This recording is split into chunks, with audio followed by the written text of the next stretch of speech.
ഇതുപോലുള്ള ഐറ്റംസ് ഒക്കെ ഗിഫ്റ്റ് ആയി കൊടുക്കാൻ താല്പര്യമുള്ളവർ ഈ വീഡിയോ സ്കിപ്പ് ചെയ്യാതെ കാണുക. ഇന്ന് ഞാനൊരു സൺഫ്ലവർ ബക്കറ്റ് ആണ് കാണിക്കുന്നത്.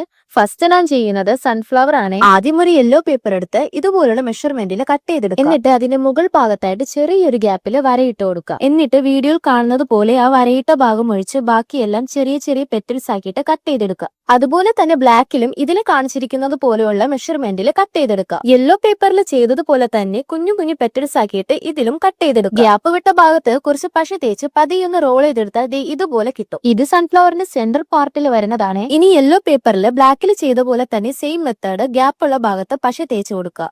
എന്നിട്ട് സൺഫ്ലവറിന്റെ സെന്റർ പാർട്ട് ഇതിലോട്ട് വെച്ച് ഇതുപോലെ പതിയെ റോൾ ചെയ്തെടുക്കാം. റോൾ ചെയ്യുമ്പോൾ പതിയെ ചെയ്യണം, അല്ലെങ്കിൽ കീറി പോവാൻ ചാൻസ് ഉണ്ട്. റോൾ ചെയ്ത് കഴിയുമ്പോൾ ഇതുപോലെ കിട്ടും. എന്നിട്ട് അതിന്റെ പെറ്റൽസ് ഒക്കെ ഇതുപോലെ വിടർത്തി കൊടുക്കും. നിങ്ങളുടെ ബക്കറ്റിന് വലുപ്പം അനുസരിച്ച് എത്ര സൺഫ്ലവർ വേണമെങ്കിലും ഇതുപോലെ ചെയ്തെടുക്കാം. ഇനി ബക്കറ്റ് എങ്ങനെ ചെയ്യുന്നതെന്ന് നോക്കാം. അതിനായി സ്ക്വയർ ഷേപ്പിലെ ഒരു ബ്രൗൺ കളർ പേപ്പർ എടുത്ത് ഇതുപോലെ ഒട്ടിച്ചെടുക്കാം. എന്നിട്ട് അതിന്റെ മുകൾ ഭാഗമൊക്കെ ഒന്ന് ഷേപ്പ് ചെയ്തെടുക്കാം. കുറച്ച് ടിഷ്യൂ പേപ്പർ മടക്കി ബക്കറ്റിന്റെ ഉള്ളിൽ ഇതുപോലെ വെച്ച് കൊടുക്കുക. ചെയ്തു വെച്ചിരിക്കുന്ന എല്ലാ ഫ്ലവേഴ്സും ഇതുപോലെ സ്റ്റിക്ക് ചെയ്ത് കൊടുക്കുക. ഈ പലചരക്ക് കടയിലൊക്കെ കിട്ടുന്ന ചാക്കുവള്ളിയിലെ അതാണ് ഞാൻ ഈ ബക്കറ്റിൽ കെട്ടിയേക്കുന്നത്. ഇതുപോലെയുള്ള ക്രാഫ്റ്റ് വീഡിയോ ഒക്കെ ഇഷ്ടമാണെങ്കിൽ ഈ ചാനൽ സബ്സ്ക്രൈബ് ചെയ്യാൻ മറക്കരുത്. ഇത് നിങ്ങൾക്ക് ഇഷ്ടമായെങ്കിൽ കമന്റ് ചെയ്യുക, ലൈക്ക് ചെയ്യുക, ഷെയർ ചെയ്യുക. അപ്പോൾ ആരും സബ്സ്ക്രൈബ് ചെയ്യാൻ മറക്കല്ലേ. ബൈ.